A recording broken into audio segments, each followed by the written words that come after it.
कृपाचार्य कैसे बिना मां के जन्मे और बने 7 चिरंजीवियों में से एक, और कैसे उनका नाम पड़ा कृपाचार्य। कैसे बने कृपाचार्य पांडवों और कौरवों के कुलगुरु, और किसने दिया कृपाचार्य को अमर होने का वरदान। इन सभी प्रश्नों के उत्तर जानने के लिए इस वीडियो को अंत तक जरूर देखें।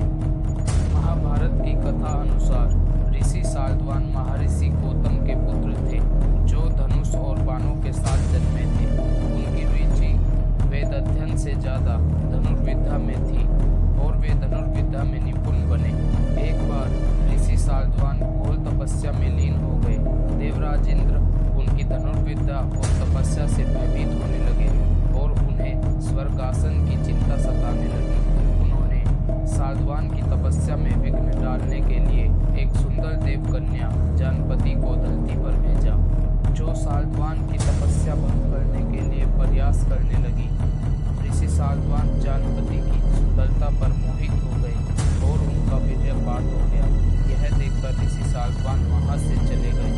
उनका वीर्य एक सरकंडे पर जा गिरा, जिससे सरकंडे के 2 टुकड़े हो गए। एक टुकड़े से एक बालक तथा दूसरे से एक बालिका का जन्म हुआ।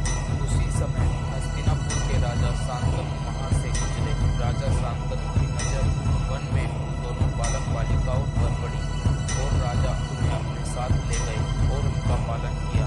राजा शांतनु की उन दोनों पर कृपा होने के कारण बालक का नाम कृप तथा बालिका का नाम कृपी पड़ा। जब यह बात महर्षि साल्तवान को पता चली तो वे हस्तिनापुर आए और उन्होंने राजा को उन दोनों के जन्म के बारे में बताया। इसके बाद साल्तवान ने कृप तथा कृपी को अस्त्र शस्त्र तथा शास्त्रों की शिक्षा दी। कृप ने अपने पिता साल्तवान से धनुर्विद्या सीखी तथा अपने पिता की तरह महान धनुर्धर बने। उनकी योग्यता को देखकर उन्हें गुरु वंश का कुलगुरु नियुक्त किया गया और इस प्रकार वे कृपाचार्य के नाम से विख्यात हुए तथा इनकी बहन कृपी का विवाह गुरु द्रोणाचार्य से हुआ। कृपाचार्य ने गुरु द्रोणाचार्य से पहले पांडवों और कौरवों को आरंभिक शिक्षा दी। कृपाचार्य ने भी गुरु द्रोणाचार्य और पितामह भीष्म की तरह विवश होकर महाभारत में कौरवों की ओर से युद्ध किया। कृपाचार्य ने महाभारत के युद्ध में सात्यकी, भीम तथा अर्जुन जैसे योद्धाओं का सामना किया और युद्ध समाप्त होने के पश्चात भी जीवित रहे। कृपाचार्य ने महाभारत के 17वें दिन अंगराज कर्ण की मृत्यु के पश्चात दुर्योधन को पांडवों से संधि करने के लिए बहुत समझाया, परंतु वह नहीं माना और भीम द्वारा पराजित हुआ। कृपाचार्य ने अश्वत्थामा को भी रात के समय पांडवों पर आक्रमण करने से रोकने का बहुत प्रयास किया, परंतु असफल रहे। कृपाचार्य के पास बहुत से दिव्यास्त्र थे, परंतु उन्होंने कभी भी महाभारत में उनका प्रयोग नहीं किया। वो अच्छे से जानते थे कि धर्म पांडवों के पक्ष में है। उन्होंने इन सब गंभीर परिस्थितियों में भी अपने सिद्धांतों के साथ समझौता नहीं किया।